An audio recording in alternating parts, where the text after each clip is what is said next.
Ya. Baik Bapak Ibu, Assalamualaikum warahmatullahi wabarakatuh. Waalaikumsalam warahmatullahi wabarakatuh. Alhamdulillahirabbil alamin, wassalatu wassalamu ala asyrofil anbiya'i wal mursalin wa ala alihi washabihi rasulillahi ajmain. Puji syukur pada Allah dan mengucapkan alhamdulillahirabbil alamin. Kemudian salat beri dengan salam dengan ucapan Allahumma sholli ala Muhammad wa ala ali Muhammad. Baik Bapak Ibu, pada hari ini akan coba mereview singkat tentang keyakinan kelas dan segitiga restitusi. Jadi di sini kita akan melihat beberapa keyakinan kelas dan peraturan kelas ya. Di sini digambarkan keyakinan kelas dan peraturan kelas adalah hal yang sama, betul atau salah. Nah ini harus kita ketahui juga. Nah sebenarnya ini adalah salah. Jadi keyakinan kelas dan peraturan kelas adalah hal yang sama, berarti ini salah. Nah kemudian yang selanjutnya, keyakinan kelas berlandasan nilai-nilai kebajikan atau prinsip universal, betul atau salah. Ini pengantar kita ya. Kita lihat dulu. Betul.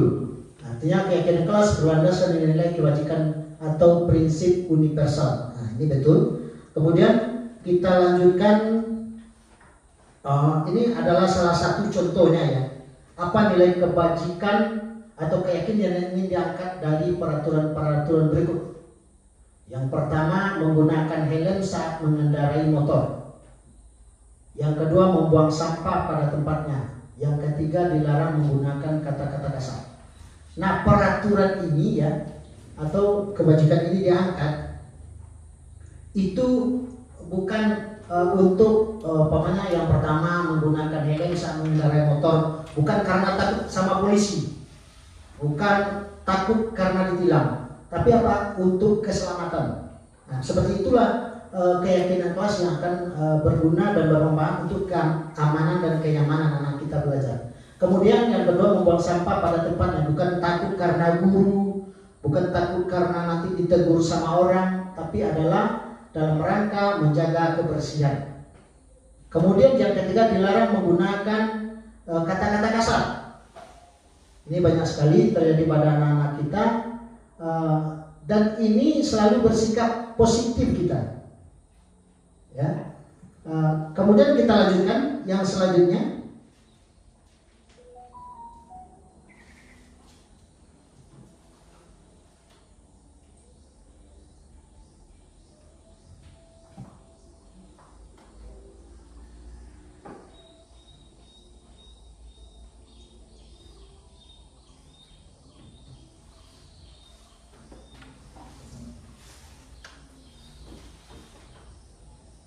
Ini yang selanjutnya, kita urutkan langkah-langkah utama dalam menetapkan keyakinan kelas serta pendalamannya. Nah, yang pertama, berdiskusi mendengar gambaran perilaku yang mencerminkan keyakinan kelas. Berdiskusi memunculkan peraturan-peraturan yang perlu ditaati warga kelas. Ini nanti di slide yang terakhir kita akan coba ulang dan ulas kembali ya, lebih rinci nanti bagaimana kita melakukan langkah tersebut. Kemudian yang kedua, mengubah peraturan-peraturan menjadi kalimat yang lebih positif. Pamannya tidak boleh datang terlambat, tidak boleh buang sampah. Nah itu kalimat itu akan kita rubah kepada bentuk kalimat positif yang mudah dipahami oleh anak dan bahasanya pun bahasa pada umumnya. Kemudian yang ketiga, yaitu meninjau ulang keyakinan kelas dari waktu ke waktu. Apakah keyakinan ini atau peraturan ini menjadi nilai-nilai kebajikan atau keyakinan dalam kelas. Kalau seandainya tidak, maka itu bisa kita perbaharui kembali sesuai dengan kebutuhan dan keadaan anak-anak kita di dalam kelas. Kemudian kita lanjut yang selanjutnya.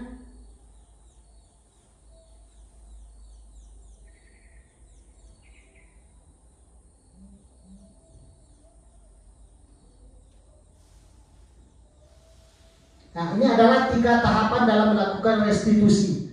Jadi sebelum kita melakukan membuat keyakinan kelas, ada 3 tindakan restitusi ya yang harus kita lalui. Yang pertama sekali yaitu menstabilkan identitas. Ya, kalau kita gambarkan seperti ini. Nah, menstabilkan itu di sini di bawah sini. Di sini ya. Kemudian validasi di sini. Kemudian menanyakan keyakinan di sini.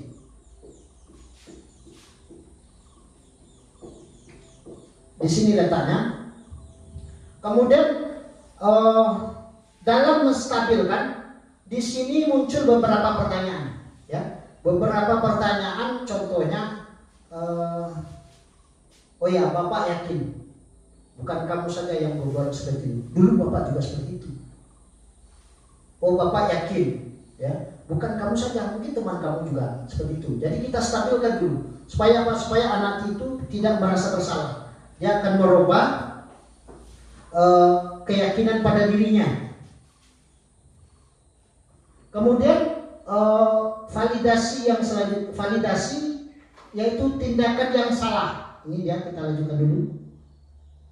Validasi tindakan yang salah, yaitu proses untuk memahami kebutuhan apa yang sedang berusaha dipenuhi oleh anak murid kita. Jadi kita tidak bisa, kamu pasti punya alasan melakukan hal itu. Jangan kita langsung mencap, kamu ini salah, tidak boleh. Tapi tentu kita melakukan pendekatan. Barangkali Bapak ingin tahu kenapa kamu melakukan ini. Nanti akan muncul dari apa yang akan diulas oleh anak kita, dan situ kita akan bisa mengambil kesimpulan. Kemudian yang selanjutnya bukan berarti menguatkan tindakan salah. Jadi kalau tindakan salah kemudian kita kuatkan, bukan seperti itu. Ya, umpamanya sudah jelas anak ini terlambat, oh ya bagus ya, tidak apa-apa. Kenapa kamu terlambat? Bukan seperti itu, membenarkan tindakan salah. Tetapi kita boleh mempertahankan sikap itu, tapi kamu harus menambahkan sikap yang baru. Artinya apa? Kamu terlambat. Kenapa kamu terlambat? Ya barangkali orang tua saya sakit, Pak. Pagi-pagi saya mengurus anak, mengurus adik, itu contohnya ya. Kemudian ketika pagi saya terlambat bangun, Pak. Oh begitu. Kita tidak menyalahkan dan tidak membenarkan itu juga. Pak, itu tidak apa-apa. Tapi untuk kedepannya kamu bangun pagi lagi, lebih cepat supaya kamu tidak terlambat. Itu dia. Kemudian yang ketiga, menanyakan keyakinan. Nah, proses di mana murid menghubungkan dirinya dengan nilai-nilai yang dipercaya. Nilai apa yang dipercaya atau keyakinan apa yang dia percaya. Seperti yang tadi itu. Kamu tahu kenapa kamu terlambat? Iya. Dan kamu merasa bersalah? Iya. Kemudian apa tindakan kamu untuk kedepannya? Insya Allah saya akan merubahnya, Ustaz. Saya akan merubahnya, saya akan bangun lebih pagi lagi supaya tidak terlambat. Dan saya sudah menyalahi keyakinan kelas yang sudah kita sepakati. Seperti itu deh. Kemudian kita lanjut kepada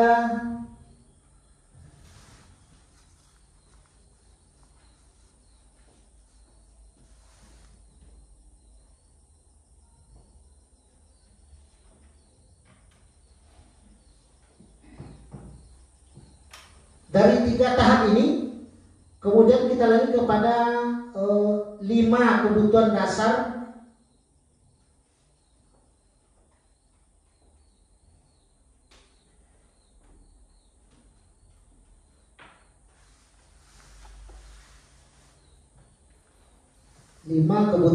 dan ini berpengaruh juga terhadap keadaan anak kita. Nah, ini dia. Ada 5 kebutuhan dasar manusia. Yang pertama adalah kesenangan. Kebutuhan untuk merasa senang. Jadi anak-anak kita itu walaupun mereka diikat dengan sebuah keyakinan kelas, tapi mereka tetap merasa senang. Apalagi anak-anak usia SD itu adalah mereka sesuai dengan filosofi pendidikan Ki Hajar Dewantara, mereka itu senang bermain. Ya, kita fokus kepada mereka bisa belajar dengan melakukan sambil bermain. Jadi jangan sampai kita menghilangkan kesenangan anak-anak. Itu yang pertama. Yang kedua, cinta dan kasih sayang.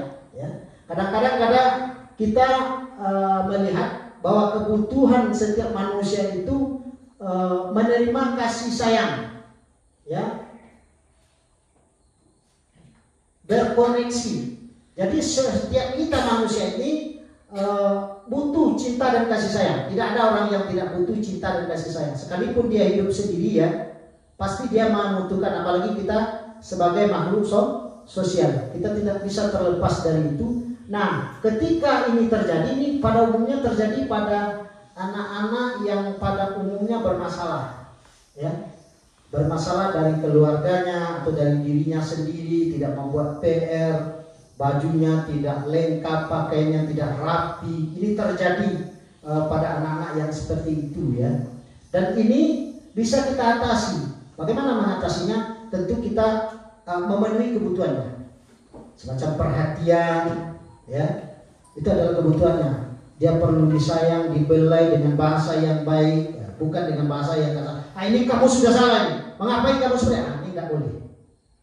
Ini paradigma ini harus kita rubah untuk depannya, ya. Selanjutnya kebebasan, kebutuhan akan pilihan, kemandirian dan otonomi. Jadi anak-anak itu perlu kebebasan, diferensiasi, ya. Artinya apa? Anak-anak itu ketika belajar, kita tidak bisa memaksakan kehendak kita. Oh, anak harus seperti ini, tidak. Mereka memiliki kebebasan sesuai dengan kemampuan yang mereka miliki. Bagaimana? Berarti kalau seandainya anak kita ada 30 orang di lokal, maka 30 pula tipenya. Dan kita harus membekali diri kita, ya, untuk mengetahui bagaimana karakteristik anak kita yang ada dalam lokal itu. Mereka perlu kebebasan. Bukan mereka saja, kita orang dewasa pun perlu kebebasan. Kebebasan dalam artian sesuai dengan kebutuhan yang kita miliki. Kemudian yang keempat, penguasaan. Kebutuhan pengakuan atas kemampuan atau prestasi. Kalau anak tuh santiangnya mati-mati tapi lemah di tempat lain, seperti pelajaran PPKN, pendidikan agama Islam, maka mereka itu butuh apresiasi. Hebat kamu, mati-mati kamu bagus.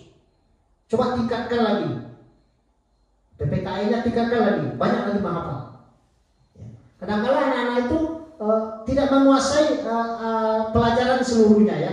Ada anak-anak itu yang menonjol di matematik, ada yang menonjol di IPA, ada di IPS, ada PKN, ada bahasa.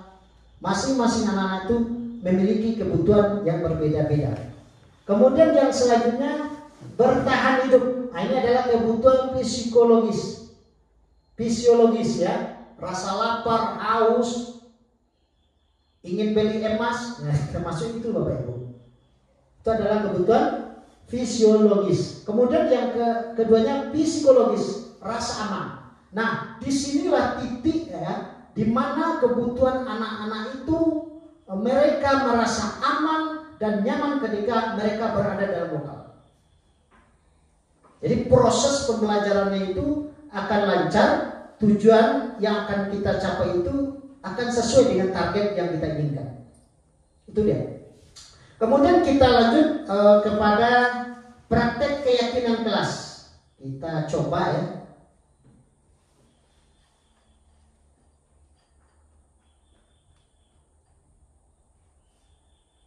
Nah, ini dia. Jadi praktek keyakinan kelas itu yang pertama, ya, pembukaan dari pemimpin atau yang memimpin diskusi. Taruhlah kita sebagai pemimpin dalam diskusi, ya, untuk membuat keyakinan kelas. Itu tahap pertama, kita yang memimpin di depan kelas sebagai wali kelas ataupun bisa sebagai guru bidang studi. Yang pertama itu yang pertama, yang kedua yaitu memimpin diskusi peraturan kelas dengan kalimat-kalimat yang lebih positif. Nah, sebelum kita masuk kepada kalimat-kalimat yang lebih positif ini, kita memunculkan dulu dari anak murid. Apa contohnya? Yang pertama, tidak boleh terlambat. Yang kedua, tidak boleh makan dalam kelas.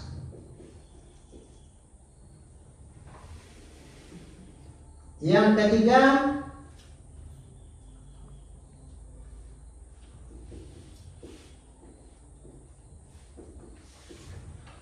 tidak boleh berkata kasar. Berkata-kata kasar. Kita ambil 3 sampai ini sebagai contoh. Kemudian nanti ya, setelah ini kita ambil, kemudian kita jadikan menjadi yang kedua itu kalimat-kalimat positif. Kalimat-kalimat yang bagus, yang indah. Bukan saja kita yang membaca, orang lain pun kalau masuk dalam lokal dia lihat nanti dia merasa oh ini bagus. Ya, apa contohnya? Yang nomor 1 ini tadi tidak boleh membuang sampah sembarangan. Membuang sampah. Nah, yang ini kita jadikan kalimat positif, yaitu buanglah sampah pada tempatnya.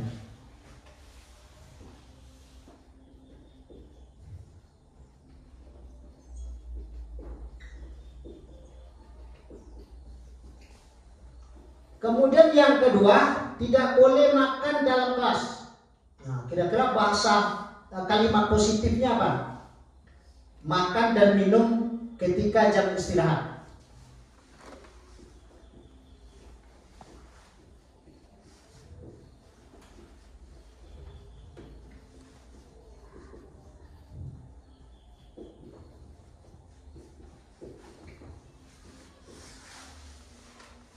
Kemudian yang ketiga, tidak boleh berkata-kata kasar.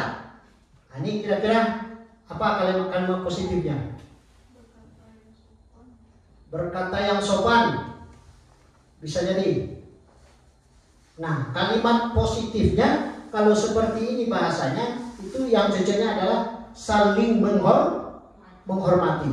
Jadi tidak doanya bakau, baang, bacawi, segala macam tidak ada. Saling menghormati. Jadi ketika dia berbicara itu, dia pikir dulu apakah nanti akan menyinggung temannya, segala macam, itu dia ya. Saling menghormati.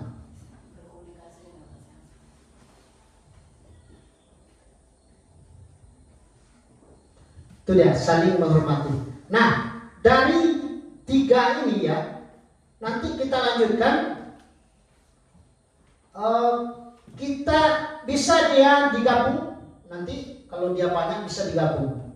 Umpamanya tentang tidak boleh mencontek, artinya anak itu jujur, tidak boleh terlambat, berarti bisa kita gabung. Tidak boleh terlambat, tidak boleh mencontek, berarti disiplin dan jujur. Itu bisa kita jadikan ke dalam satu peraturan, atau kita gabungkan dalam satu nomor dia. Itu dia.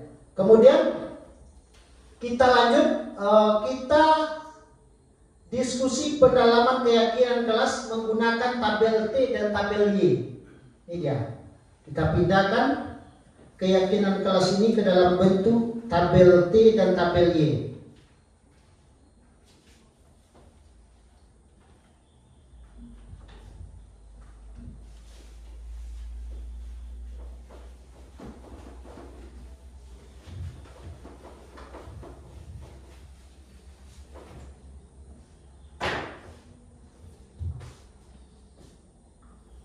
Tabel T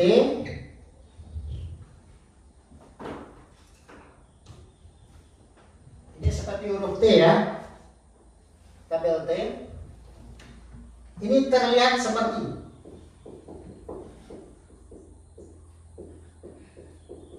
di sini, tidak terlihat seperti.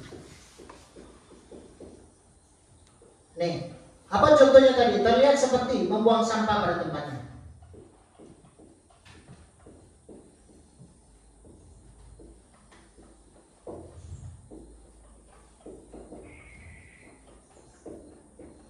Kemudian tidak terlihat seperti membuang sampah sembarangan.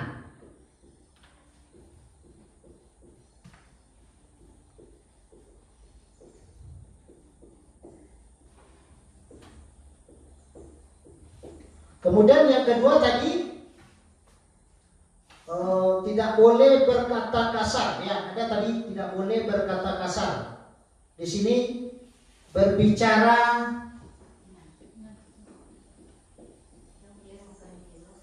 tidak boleh makan, yang kedua ya. Ini yang ketiga berarti ya. Yang kedua,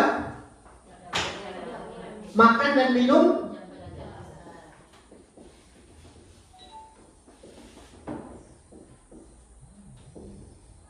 pada waktu istirahat.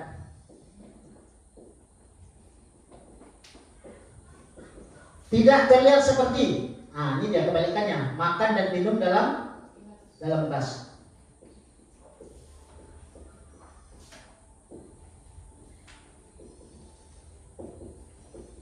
Nah, selanjutnya yang ketiga.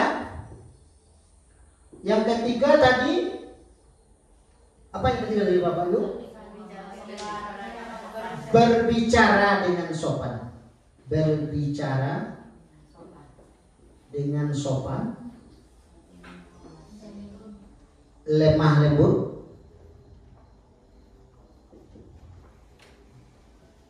dan saling menghormati.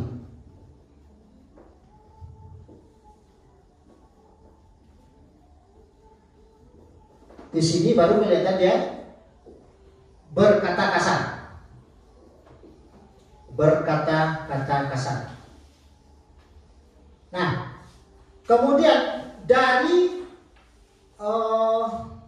tabel T ini kita pindahkan lagi ke tabel Y. Seperti ini ya, seperti huruf Y. Seperti huruf Y. Di sini terdengar.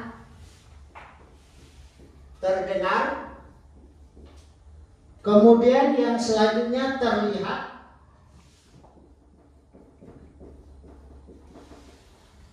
Kemudian perilaku.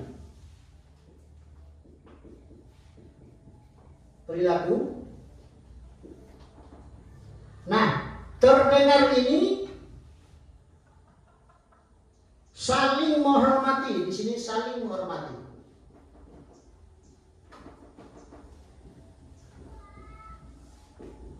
Nah, ini dia, saling menghormati itu terdengar jawab, oh anak ini bahasanya bagus. Ya, ketika dia belajar, ketika dia diskusi, mengusulkan dan segala macamnya, bahasanya bagus. Ya, mempergunakan bahasa Indonesia yang baik, kemudian katanya itu lembut, sopan, ya. Kita yang mendengar pun merasa senang, telinga kita tidak geli mendengarnya, ya. Kemudian yang selanjutnya terlihat. Nah, terlihat itu seperti yang tadi itu, membuang sampah,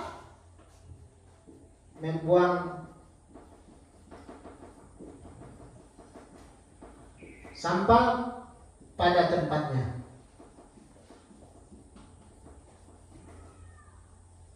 Kemudian ini terlihat, ini nampak aktivitas dari anak-anak kita itu. Menyapu di lokal, memilih sampah sebelum masuk, memilih sampah di lapangan, sesuai dengan keyakinan kelas yang kita buat. Umpamanya kelas 5 punya tanggung jawab untuk membersihkan sampah yang ada di depan pintu. Sebelum masuk, anak itu diwajibkan berbaris dulu, kemudian pilih sampah. Nampak anak itu berbuat.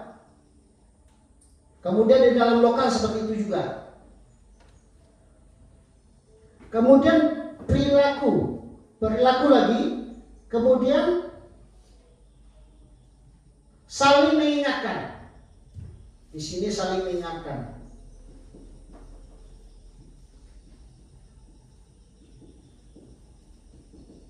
Nah, saling mengingatkan ini, umpamanya ada temannya yang buang sampah. Jangan buang sampah. Bukankah kita sudah punya keyakinan keras? Ambil lagi.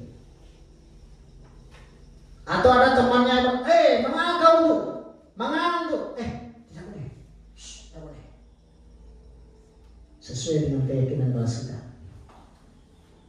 Kita saling menghormati. Nah, di sini perilaku yang saling terlihat ini itu saling mengingatkan kita. Terhadap apa? Terhadap keyakinan kelas yang sudah kita buat, yang sudah kita setujui.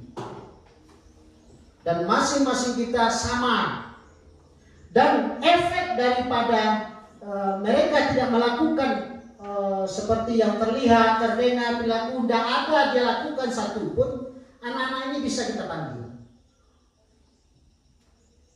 Kembali lagi kita kepada segitiga restitusi tadi. Kita panggil anak secara pribadi, kemudian kita tanya, ya, kita tanya anak itu sama dengan menstabilkan identitasnya. Itu makanya ada hubungannya. Kenapa kamu tadi nggak memilih sampah di depan kelas, sementara teman-teman kamu memilih sampah? Kita stabilkan dia.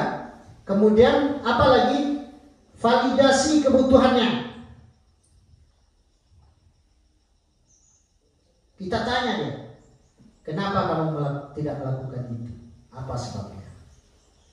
Oh, saya kemarin kena marah di rumah Ustaz. Jadi malas Ustaz. Lagi dakmut kalau bahasa orang sekarang. Kemudian selanjutnya kita menanyakan keyakinan. Nilai-nilai apa yang telah kita sepakati. Kira-kira kamu melanggar nggak? Melanggar. Nah, untuk kedepannya kira-kira kamu bisa berubah. Apa yang bisa kamu lakukan untuk ke depan? Ini barangkali Bapak Ibu beberapa keyakinan kelas ya, atau langkah-langkah kita membuat keyakinan kelas melalui segitiga restitusi, kemudian melalui 5 kebutuhan dasar manusia, maka kita akan bisa membuat keyakinan kelas itu sesuai dengan keinginan anak-anak kita, sehingga mereka nyaman dan aman dalam melakukan proses pembelajaran. Barangkali Bapak Ibu sampai di sini ada yang mau ditanyakan sesuai dengan materi kita. Barangkali ada yang dipertanyakan. Ini masih banyak Bapak Ibu. Yang terlihat seperti ini masih banyak. Ya, makanya kita terima, kita input ya. Dan cara mengambil pendapat untuk menentukan peraturan dalam kelas atau keyakinan kelas itu bukan saja kita ambil dari masing-masing anak, kemudian kita tulis. Jadi itu ya jalan pertama. Ya jalan keduanya bisa kita berikan kertas kepada anak. Coba tulis. Apa keyakinan kelas yang membuat kamu senang, yang membuat kamu bicara muka? Bisa kita tanyakan kepada kita. Tidak harus tanya kamu apa keyakinan kelas. Tidak harus itu. Kita ambil secara kertas, kita bagikan sesuai dengan jumlah anak, kemudian buat 2 atau 3, nanti kita tulis di depan mana yang sama, kita langsung satukan, mana yang sama kita satukan. Buat berapa poin yang mau kita buat. Kalau seandainya 3 masing-masing kalian, berarti harus kita buat 3. Mana yang nggak sama, nanti kita satukan. Mungkin itu Bapak Ibu. Barangkali ada pertanyaan atau sudah mengerti semua? Karena ya silakan Ibu Marsa. Pak, tadi kan kita membuat keyakinan kelas, berarti buat kesepakatan antara kelas dan Pak, Iya. kelas. Nah, kesepakatan itu kan biasanya disertai dengan adanya, misalnya ketika melanggar berarti harus ada sanksinya. Iya. Apakah kita juga membuat sanksi itu secara bersama-sama atau hanya dengan teguran saja, Pak?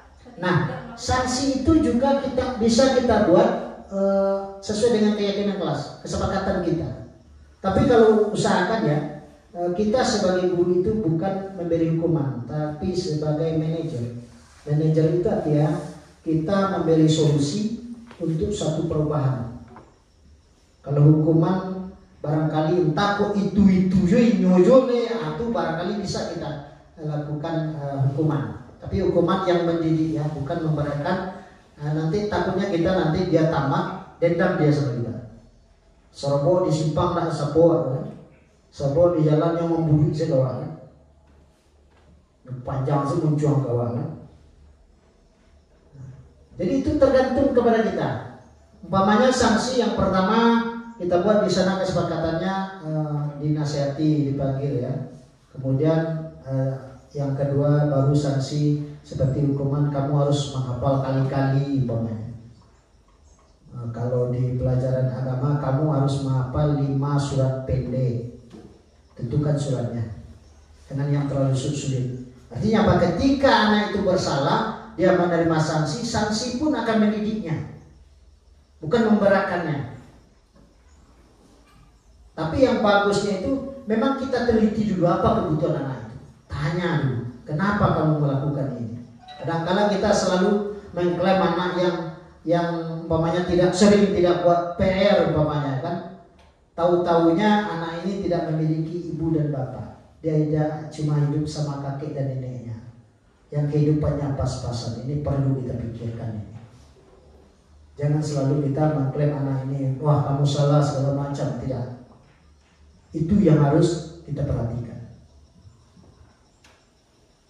Oke Bapak Ibu, mungkin itu saja materi kita. Terlebih terkurang mohon maaf, yang sebesar-besarnya maklum. Masing-masing kita juga punya kebutuhan. Ada kebutuhan salah pada diri kita yang harus diperbaiki. Dan perbaikan kepada yang baik itu adalah juga kebutuhan kita sebagai manusia. Demikian saja Bapak Ibu, banyak maaf. Assalamualaikum warahmatullahi wabarakatuh.